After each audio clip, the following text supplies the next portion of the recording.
Ramadan Day Night, Shaytan's preparation for Ramadan. Assalamu alaikum wa rahmatullahi wa barakatuh. You know, every Ramadan I brace myself. Not just for the long hours of fasting or the late nights of ibadah, but for the tests.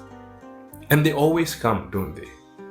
Big, heavy, and sometimes it stings very close to the heart. What's strange is that when I talk to others, they say the same thing.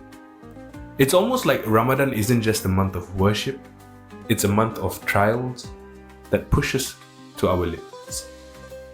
I've thought about this a lot. Why does it feel like we get tested even more during this holy month? And then it hits me. Shaytan is a patient being.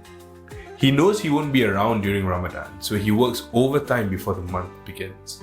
Little things, arguments, misunderstandings, doubts, illusions, hoping that these seeds sprout right out during Ramadan.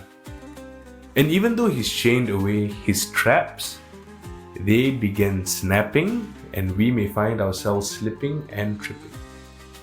And I've fallen for it too. I've carried grudges into Ramadan. I've let little arguments fester. And let's talk about other things than arguments too. I've been overly occupied with submissions. I've lost my job during Ramadan. Then I realized Shaitan paints illusions right before Ramadan. And when Ramadan begins and the Shaitan is not there anymore to paint these illusions, reality hits. Personally, it can get very difficult. Come to think of it, it's actually quite the concept. Ramadan as a month is so profound that even the Shaitan prepares for it. Every Ramadan, I personally use this time to see what are the tests that are coming my way. And when they arrive, instead of using that as a means to move away from Allah, I tend to use it as an alarm bell to get closer. You see, ladies and gentlemen, at this point, I would like to reiterate that I am not a scholar nor a teacher, just a common Muslim sharing some of his reflections, hoping to help someone who is able to relate to what I'm saying. You see, a couple of years ago, right before Ramadan, I was managing a couple of projects, and on top of that, I had a long Ramadan event that was going on. And all seemed well. But as the month was closing, I began to realize that I had barely spent any iftars at home with my family. I was always on the move. I was running a Ramadan event, but I was unable to pray at the masjids. Many of my taraweehs were done at home, alone. But at this point, I was thinking that I was still doing well. No matter how busy or tired I was, I still made it a point to do my taraweehs. As we were entering the last 10 nights of Ramadan, the event was wrapping up. But a project I had lined up right after Ramadan got cancelled. The company I had successfully pitched to had to halt investments for the project. Essentially, I lost my job.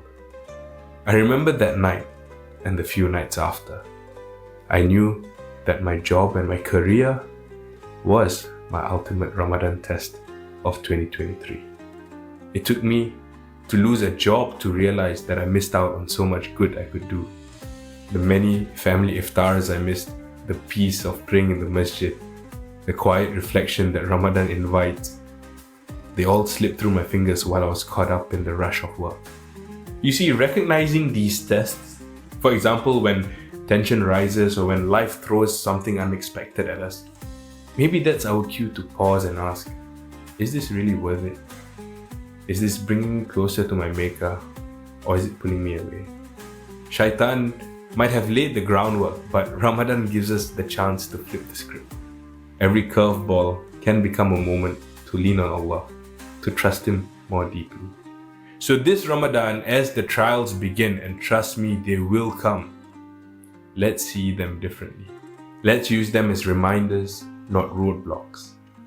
Let's allow them to push us closer to Allah and not pull us away. We seek refuge from Allah, from worry and grief, from weakness and laziness, from miserliness and cowardice, and from being overcome by debt and overpowered by men. Ameen. Assalamu alaikum wa rahmatullahi wa barakatuh.